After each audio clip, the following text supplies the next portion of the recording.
자, 장시호 씨가 구속기간 만료로 오늘 새벽 0시에 석방이 됐죠. 뭐 이미 예정됐던 건데요. 그 당시 모습 어땠습니까? 오늘 새벽 자정 보시겠죠? 네, 그렇습니다. 오늘 바로 0시에 지금 이 서울구치소에서 나오는 모습을 보고 계십니다. 네. 이 장시호 씨 같은 경우에는 바로 이 구속 기소가 된 게 지난해 12월 8일입니다. 네. 이때부터 6개월이 최대 구속 기간이거든요. 그렇죠. 그래서 지금 오늘 그러니까 자정에 지금 이렇게 석방이 된 모습을 보시고 있는 건데요. 네. 자, 지금 보시는 것처럼 이 시기에 비슷한 사람들이 국정농단으로 많이 구속이 됐습니다. 예를 들면 뭐 차은택 씨, 정호성 씨 이런 여러 사람들이 있는데 이 다른 사람들 같은 경우에는 검찰이 이 위증죄, 국회에서 위증을 했다 이런 혐의로 추가 기소를 하고 구속을 했기 때문에 구속 그래서 연장이 됐죠. 연장이 된 겁니다. 하지만 네. 장시호 씨에 대해서는 검찰이 그러지 않았습니다. 네. 자, 구치소를 나와서는 장시호 씨 이런 기자들의 질문에 특별하게 말은 하진 않았습니다. 어떤 상황이었는지 화면으로 확인해 보시죠. 정유라 씨 만나실 계획 있으신가요? 헌받은 거 전혀 모른다던데 거기에 대해서 한마디 해주시죠. 죄송합니다. 네. 석방 소감 못 듣겠습니다. 앞으로도 검찰 수사에 협조하실 계획이십니까? 예? 씨가 한마디 협조하신다는 말씀이세요? 자, 그럼 장시호 씨는 이제 나와서 어디에 머물게 되고 재판은 어디서 왔다 갔다 하면서 받게 되는 건가요? 네, 최순득 씨 지금 아까 나가는 모습 보셨는데요. 그 이후에 바로 이 도곡동에 있는 어머니 최순득 씨 집으로 향했습니다. 네. 그곳에서 아들과 함께 지내면서 재판에 출석을 하게 됩니다. 네. 장시호 씨 같은 경우에는 지금 1심 재판이 진행 중이거든요. 네. 그래서 아마 이제 왔다 갔다 하면서 재판을 받고 판결을 기다리게 될 겁니다. 그렇군요. 자, 그리고 최순실 씨 일가의 뒤를 바짝 쫓아다녔었던 사람이 있죠. 바로 안민석 의원입니다. 최순실 씨의 재산을 모두 몰수를 해야 된다. 이런 의지를 밝히면서요. 일부 의원들이 한자리에 모여서 뜻을 같이 했습니다. 최순실 씨 일가의 몰수, 재산 몰수를 위한 특별법을 만들어야 한다라고 한 목소리로 외쳤는데요. 영상으로 준비되어 있습니다. 보시죠. 최순실 재산 몰수 서명운동을 하고 계시는 시민단체와 함께 국민의힘으로 특별법 제정을 이끌어 주셨으면 감사하겠습니다. 하지만 최태민까지 올라가면 실효성은 낮아지고 또 위헌성은 높아질 가능성도 높은 부분에 대해서 한편으로는 우려도 있습니다. 이 법 제정 여부는 국민들이 국회를 압박할 수밖에 없다고 생각을 합니다. 자, 이 특별법, 재산 몰수 특별법, 손수호 변호사님, 네. 어떻습니까? 이 전두환 전 대통령의 재산 몰수 특별법은 지금 뭐 가능했지만 어떻습니까? 지금 그것도 사실은 논란이 많죠. 네, 전두환 전 대통령 같은 경우에는 이제 그 전두환 특별법이라고 부르지만 네. 공무원 범죄의 몰수 관련돼서 특별하게 정하는 법입니다. 그렇죠. 이제 위헌이 아니다라는 그런 결정이 있었고요. 그런데 특별법을 국회에서 합의해서 만들 수는 있겠습니다만 그 내용 자체가 위헌이 아니냐라고 네. 하는 논란은 계속 일 수밖에 없습니다. 네. 그 이유가 우선 첫 번째로 특정인, 특히나 최순실 씨나 뭐 최태민 씨에 대한 그런 법률이라면 문제가 되겠고요. 네. 또한 특정한 사건에 관한 법률도 문제가 될 수가 있습니다. 네. 또한 두 번째로는 오랜 시간이 지났습니다. 이런 상황에서 그동안 그 애초에 형성된 재산이 여러 차례에 매매가 되면서 네. 지금은 전혀 그런 불법 행위와 관련이 없는 사람들이 소유하고 있을 수가 있는데 이런 상황에서 그러한 재산을 몰수한다라고 한다면은 이게 오히려 사유재산권의 침해 아니냐라는 네. 비판이 있을 수가 있겠고요. 또 마지막으로 국외에 있는 재산까지 다 찾아서 몰수하자라는 네. 의견이 지금 국회의원 일부 갖고 있는 것 같은데요. 아무리 취지가 좋다 하더라도 네. 외국에 있는 그런 그 부동산이나 이런 재산들을 우리나라가 이제 가지고 올 수 있는 그런 현실적인 가능성이 떨어진다라는 지적이 일고 있습니다. 네. 자, 그래서요, 이 최순실 씨 일가의 재산을 몰수해야 한다. 특별법을 제정해야 된다라고 주장한 이 안민석 의원이 전화로 연결돼 있습니다. 안 의원님 안녕하십니까? 네, 안민석 의원입니다. 네.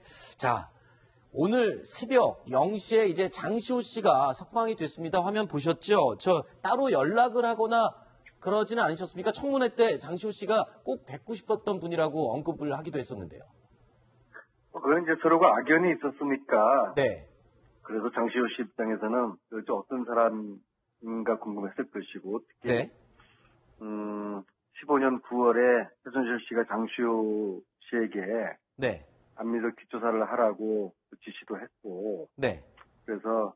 잘 좀 궁금했을 거예요. 그리고 네. 지난 가을에는 제가 언론에다 대고 최순실 아바타가 있는데 네. 장시호라는 여성이 있다. 장시호를 체포하라. 그렇게 네. 공개적으로 이야기해서 그것이 또 본인의 구속까지도 이어졌으니까 저에 그렇죠. 대한 좀 또 미운 그런 감정도 있었을 거예요. 네네. 그래서 이제 그런 이제 대화가 오갔던 것이고요. 네.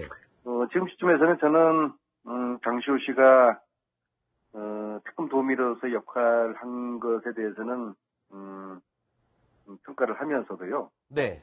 여전히 장시호 씨가 재산 관련 부분에 있어가지고는 입을 닫고 있다고 보거든요. 알고 있으면서 지금 말을 안 하고 있다고 보시는군요. 당연히 모를 수가 없죠. 네. 그래서 이 어떤 진실이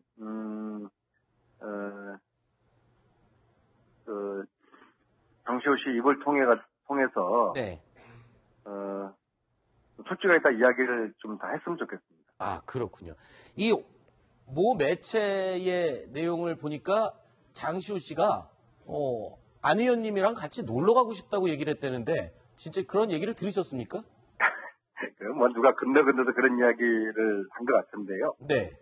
지금은 놀러 갈 그런 형편은 아니지 않습니까? 그만큼 이제 같이 한번 허심탄회하게 만나서 얘기 좀 하고 싶다. 이런 것 같은데 실제로 만날 의향은 있으신가요? 그래서 네. 저도 좀 확인하고 싶은 이야기 있고요. 네. 그래서 제가 공개적으로 만나자고 이제 이야기를 했고요. 특히 이제 저희 청문회 때 청문회 위원장 하셨던 김성태 의원님하고 같이 만나자고 공개적으로 제안을 지금 해놓고 있는 상태입니다. 네. 그리고 장시호 씨가 정말로 어떤 진실을 이야기할 의사가 있으면은 네. 만나겠죠. 그러나 여전히 숨기고 싶고 가리고 싶은 부분이 있으면은 알겠습니다. 만남을 취하겠죠. 알겠습니다. 자, 일단 최순실 일가 재산몰수 특별법 제정을 주장을 하고 몇 의원들과 지금 뜻을 같이 하셨는데 현실적으로 가능하다고 보십니까? 그리고 이 특별법을 위해서 가장 먼저 지금 시급한 부분은 어떤 부분이라고 보십니까? 그 두 가지인데요. 네. 하나는 이제 국회 내에서 여야 구분 없이 이 특별법 추진 모임을 구성을 해서 네. 이것은 진보 보수의 문제가 아니라 대한민국의 정의를 세우는 문제지 않습니까? 특히 과거의 부정부패를 척결하는 차원에서 이것은 여야 구분 없이 이 특별법을 제정하기 위한 의원들 모임을 만들어서 네. 국회에서 이것을 분위기를 만들어가고요. 네. 번째는 국민들께서 최순실 국정농단 세력의 뿌리인 이 재산을 환수를 해야 된다라는 그런 성원과 지지하는 분위기를 만들어주시는 게 굉장히 중요해요. 그래서 오늘 마침 특별법 공청회 자리에서 시민단체 분들이 여러 분 오셔서 네. 1000만 명 서명운동에 돌입하겠다 그런 의지를 보여주셔서 네. 국민들의 1000만 명 서명운동과 국회 내에서 특별법 추진을 하는 여야 의원들 모임 이 두 가지가 진행된다고 그러면은 네. 특별법 제정이 그렇게 어려운 문제도 아니라고 봅니다. 네. 안 의원님, 요즘도 최순실 씨 숨긴 재산 계속 찾아다니고 계시지요? 조만간 독일을 다시 한번 갈 것이고요. 네. 정권이 바뀐 이후로 입을 닫고 계시던 독일 동포들께서 이런저런 제보를 좀 많이 하고 계시거든요. 네. 그래서 이번에 저희들이 이제 네 번째, 저 혼자 가는 게 아니라 저희도 팀이 있으니까 네. 저희 팀이 이제 네 번째로 독일을 가게 되면은 상당한 성과가 있을 걸로 기대를 합니다. 알겠습니다. 꼭 좀 숨긴 재산 많이 좀 찾아내서 국민들의 좀 원을 풀어주시기 바랍니다. 오늘 네, 응원해 주십시오. 네, 바쁘신데 전화 연결 응해주셔서 고맙습니다. 네, 감사합니다. 네. 자, 뉴스탑10 생방송으로 함께 하고 계십니다. 다음 순위로 넘어갈 텐데요. 자, 박소윤 채널A 국제부 기자 이야기는 여기까지 듣도록 하고요. 이어지는 순서에는 김기호 경기대 정치전문대학원 교수님과 함께 이야기 이어가도록 하겠습니다. 다음 순위 내용 확인해 보시죠.